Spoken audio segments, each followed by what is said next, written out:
Persona 5 Royal is extremely hyped up, and a lot of videos or hot takes out there would go on to say how the game is overrated and how people are giving into the hype, or something else that is catchy and draws the eyes. But I'm here to tell you that I think the hype is well placed. For in my opinion, Persona 5 Royal is a masterpiece of an experience from top to bottom, and to me, its strongest aspect comes in the form of its overall story and characters. I played the original Persona 5 and loved that game to death. However, when I played Persona 5 Royal, it was largely the same outside of a handful of new events, scattered across its near 90-hour journey, alongside some pretty cool new social links. But the thing awaiting me at the end of the journey was the fabled third semester, the real selling point for Royal, where they would add on an entire new semester's worth of gameplay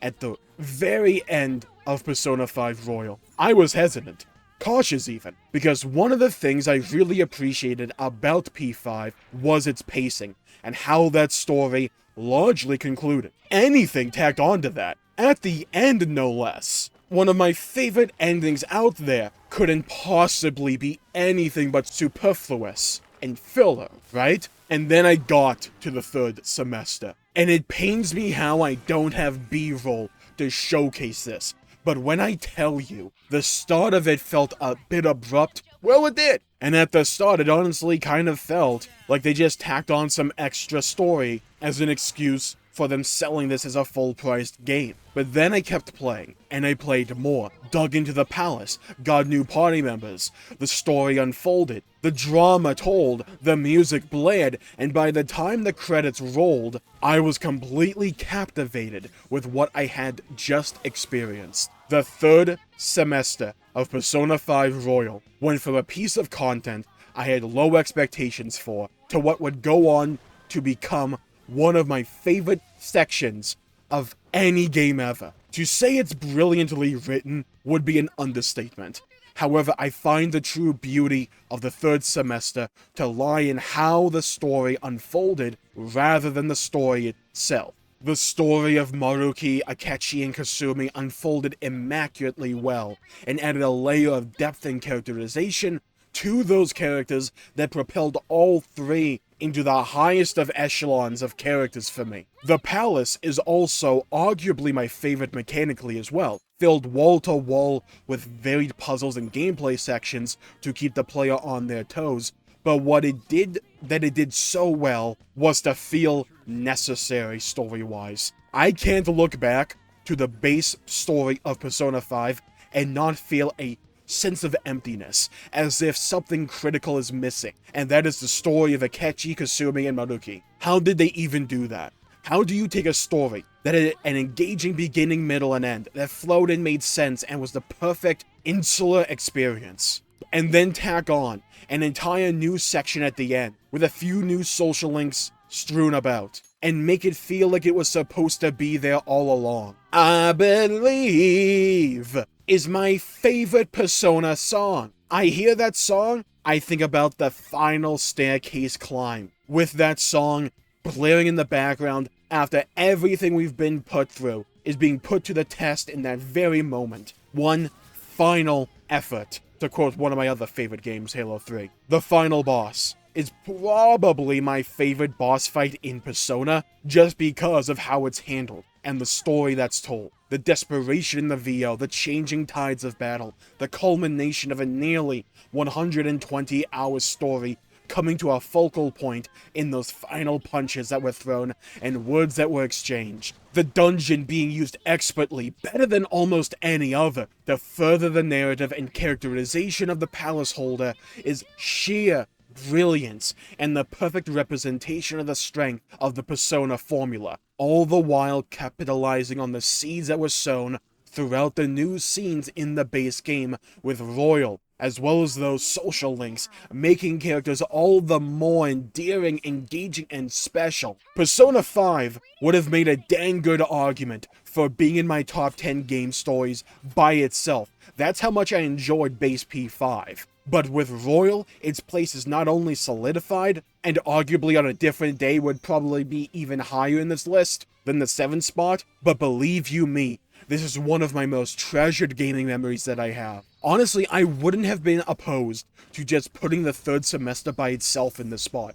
That's how highly I rate the 3rd semester. But I feel that the 3rd semester is strengthened and resonates so strongly because of the groundwork that is laid in the rest of Persona 5 Royal. So I am more than comfortable at putting the entire game here, at number 7 in my top 10 video game stories of all time. And to even come within the stratosphere of properly detailing my love for the 3rd semester, I would need to go into spoiler territory, and I will, however, fully go over the 3rd semester at a later point in time, because there is simply so much to say. But allow me to try and explain why I find it so brilliant in the rest of this video. So from here on out, let's talk spoilers, okay? 3, 2, 1, let's begin. Dr. Maruki is not only my favorite Persona villain, let's begin with a hot take, shall we? He's in my highest of echelons of video game villains as well. His story, my god, his story! He's one of the best representations of the understandable and sympathetic villain archetypes that I can think of, edged out only by maybe 1 or 2 other characters from entries higher in my list. But my god, watching Maruki's changing attitude towards personal choice and happiness throughout just therapy sessions with him, culminating in navigating his palace and learning his story, and the fact that there is never malice from him. He never hates you, reviles you, or belittles you. He's simply doing what he believes to be best, not only for himself, but for all of you as well. He fully believes what he is doing, what his goal is for the betterment of humanity. And who can blame him? Everybody living in peace and happiness sounds like a pretty good deal, doesn't it? But the point of the story is that happiness and freedom sometimes aren't synonymous. But that freedom and the ability to make your own choices in life and to walk your own path, that is tantamount. That is what it means to be human. And that is the way to achieve true happiness in the real world. Not a world of cognition and belief, but in the world we all live in. Kasumi, learning that she's been Sumire the entire time and covered up severe trauma by becoming her now dead sister retroactively, explained so much from her scenes up to this point, and was a captivating plot twist. And she was one of my favorite party members to play as. Akechi, oh my god, Akechi. A character some could have argued didn't stick the landing in the original, to being catapulted to these heights, and being given a chance to do something good after all the harm he's inflicted upon others. They give him so much needed development and spotlight in Royal compared to the base game that he stands out all the better for it. And I loved how Akechi and Kasumi are the 2 characters, or Sumire, are the 2 characters who get spotlights with Joker. None of the other Phantom Thieves. These 2, because these 2 have something special with Joker. Like I said, it's not the uniqueness of the story being told, or how original it is, that impresses me so much with Persona 5 Royal. It's the way it's told, it's the storytelling. The voice actors nailed it, the pacing, remarkable, and the way that Persona 5 once again utilizes foreshadowing, not as a replacement for character development, but as a way to fortify it, and add to the overall spectacle is second to none. The music telling a story in of itself, with Throw Away Your Mask being Maruki, pouring his heart out to you, the player, and the party to give up and let him take you to paradise, give into his vision of the world so that he can grant you eternal happiness. Whereas, I believe is the player and party's response to that by declaring their intent to walk their own path. No matter the cost, no matter what may lie at journey's end, they will walk their own path because they believe that is what it means to be human. That is what they believe will grant them true happiness. And they believe that is what it means to be alive. Simply magnificent storytelling. From the pacing, from the dungeon itself, to the final boss fight, simply magnificent. It's storytelling that utilizes the tools available to it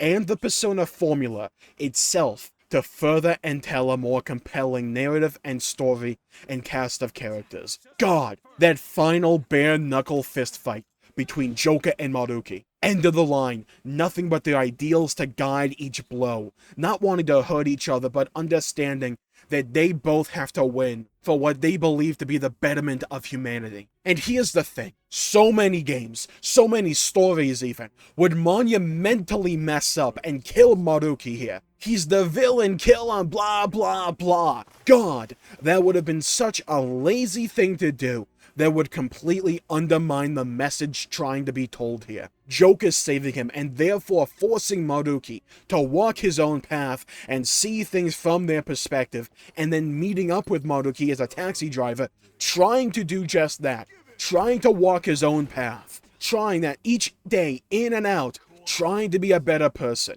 That is the perfect resolution to that story. You don't just need to kill everybody for a story to feel compelling or emotional. Oftentimes, killing a character can often just be a lazy excuse to writing an ending for that character's arc. At least in my opinion. This, to me, fit way more in line with the theme that was being told. Akechi finding a way to give back and willing to sacrifice himself by stopping Maruki's cognition manipulation to protect his sacrosanct ideals that he has now found. Some may say him possibly coming back undermines that, but I have to disagree fully here. Again, similar to Maruki, this gives Akechi the chance to live life his own way. Something he has never been able to do until recently, to tread his own path and create his own legacy. And for his story, that is also the perfect finale in my eyes. Because we got exactly what we needed with him being willing to sacrifice himself in the first place. He had grown as an individual, no longer subservient to his father or anyone else,